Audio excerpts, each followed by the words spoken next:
Hi viewers, welcome to our channel. இன்றைக்கி நம்ம சேனலில் ரொம்ப வித்தியாசமான ஒரு குழம்பு பண்ண போகிறோங்க. இஞ்சி குழம்பு. இஞ்சி வச்சு தொகையில் அரைச்சிருப்போம். இன்றைக்கி ரொம்ப டிஃப்ரெண்ட்டாக குழம்பு பண்ண போகிறோம். நல்லா அப்படியே இந்த குளிருக்கு தொண்டைக்கு இதமாக சூப்பராக இருக்குங்க. அருமையான இந்த இஞ்சி குழம்பு எப்படி பண்ணுறதுன்னு பார்க்குறதுக்கு முன்னால் இப்போ தான் நம்ம சேனலில் ஃபஸ்ட் டைம் பார்க்குறீங்கன்னா கண்டிப்பாக சப்ஸ்கிரைப் பண்ணிவிட்டு பாருங்கள். கூடவே பக்கத்தில் இருக்கிற பெல் ஐக்கானில் ஆல்ங்கிறத தட்டி விடுங்க. ஸோ நான் போடுற வீடியோ எல்லாமே உடனுக்குடனே நோட்டிஃபிகேஷனாக வந்துடும். வாங்க இந்த இஞ்சி குழம்பு எப்படி பண்ணுறதுன்னு பார்க்கலாம். இதுக்கு முதல்ல ஒரு கடாயில் 1 டேபிள் ஸ்பூன் அளவுக்கு நல்லெண்ணெய் சேர்த்துக்கலாம். எண்ணெய் நல்லா சூடான உடனே 1 டேபிள் ஸ்பூன் அளவு வரமல்லி சேர்த்துட்டு இப்போ இது கூடவே 1 டீஸ்பூன் அளவு உளுத்தம்பருப்பு சேர்த்துக்கிறேன். கூடவே 3/4 டீஸ்பூன் அளவு சீரகம், இதை எல்லாத்தையும் சேர்த்துட்டு இப்போ இது கூட பாருங்கள், நல்லா ஒரு 100 கிராம் அளவு இஞ்சியை வாஷ் பண்ணிவிட்டு தோலெல்லாம் சீவி இந்த மாதிரி சின்னதாக கட் பண்ணி எடுத்து வச்சுருக்கேன். அதையும் சேர்த்து வதக்கிக்கலாம். இப்போ இது கூட ஒரு 10லேருந்து 15 சின்ன வெங்காயம் சேர்த்துக்கலாம். இந்த குழம்புக்கு சின்ன வெங்காயம் தான் நல்லாயிருக்கும், பெரிய வெங்காயம் சேர்த்த வேண்டாம். இதை சேர்த்து இப்போ இது எல்லாத்தையும் நல்லா வதக்கிக்கலாம். வெங்காயம் நல்லா வதங்கணும், இஞ்சியும் அந்த பச்சை வாசனை போகிற வரைக்கும் நல்லா வதக்கிக்கலாம். இந்த இஞ்சியும் வெங்காயத்தையும் வதக்கும் போதே அந்த மல்லி, சீரகம், உளுத்தம்பருப்பு இதெல்லாம் நல்லா வறுபட்டுரும். பாருங்கள், நல்லா இந்த அளவு சுருண்டு வரணும். இஞ்சி நல்லா வதங்கிருச்சு, போதும். இந்த அளவு வதங்கினோடனே இதை இப்போ அடுப்பு ஆஃப் பண்ணிவிட்டு கம்ப்ளீட்டாக ஆற விட்டுடலாம். இப்போ இதெல்லாம் நல்லா ஆறுனதுக்கப்புறமா இதை ஒரு மிக்ஸி ஜாருக்கு மாற்றிக்கலாம். இப்போ இதை நல்லா நைஸாக அரைச்சிக்கலாம். தண்ணி எதுவும் சேர்த்த வேண்டாம். வெங்காயத்துலேயும் இஞ்சியிலையும் இருக்கிற தண்ணியே போதும். நல்லா நைஸாக பாருங்கள், இந்த மாதிரி அரைச்சி எடுத்துக்கலாம். மிக்சியில் அரைபடலை வேணும் அப்படின்னா கொஞ்சம் ஒரு துளி தெளிச்சிக்கலாம், ரொம்ப ஊற்றிட வேண்டாம். இப்போ அதே கடாயில் நல்லெண்ணெய் சேர்த்துக்கிறேன்.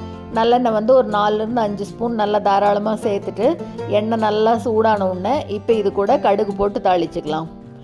கடுகு பொரியும் போதே இப்போ இது கூட 1/4 டீஸ்பூன் அளவு சீரகம், 1/4 டீஸ்பூன் அளவு வெந்தயம், கூடவே ஒரு சின்ன துண்டு பெருங்காயம் சேர்த்துட்டு நல்லா ஒரு கொத்து கருவேப்பிலையும் சேர்த்து எல்லாம் நல்லா பொரிய விடலாம்.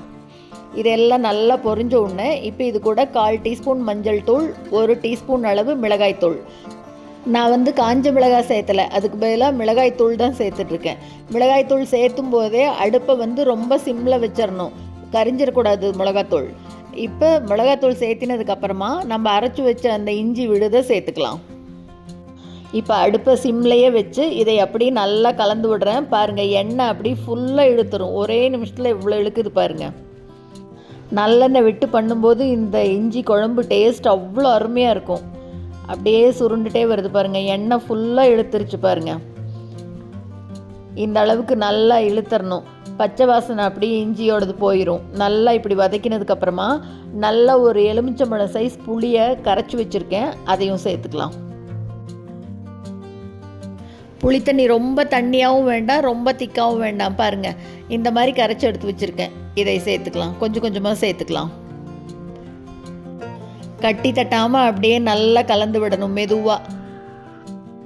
புளி தண்ணி கரைச்சி வச்சது மொத்தமாகவே சேர்த்துடலாம். சேர்த்துட்டு அப்படியே நல்லா கலந்து விட்டோம்னா இங்கே பாருங்கள், பார்க்கும்போதே எவ்வளோ அருமையாக இருக்குது பாருங்கள். நல்லா இந்த மாதிரி கலந்து விட்டுட்டேன் பாருங்கள்.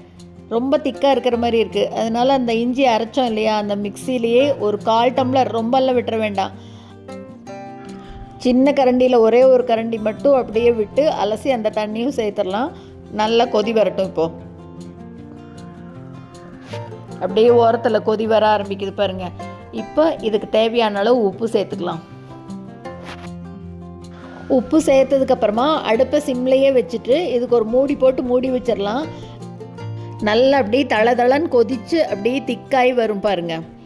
ஒரு 5 நிமிஷம் அப்படியே கொதிக்கட்டும் சிம்லையே. இப்போ 5 நிமிஷம் கழித்து எடுத்து பார்க்கலாம். பாருங்கள், நல்லா அப்படியே தளன்னு கொதிக்குது பாருங்கள்.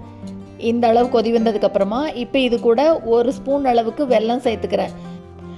வெல்லமோ நாட்டு சர்க்கரையோ கண்டிப்பாக துளியாவது சேர்த்தணுங்க. அந்த இஞ்சியோட காரத்துக்கு புளிப்புக்கு எல்லாத்துக்கும் சேர்த்து நல்லா பேலன்ஸ் பண்ணி கொடுக்கும். கண்டிப்பாக சேர்த்துட்டு மறுபடியும் ஒரு 2 நிமிஷம் நல்லா கொதி வர்ற வரைக்கும் விட்டுட்டு அப்புறம் அடுப்பை ஆஃப் பண்ணிக்கலாம்.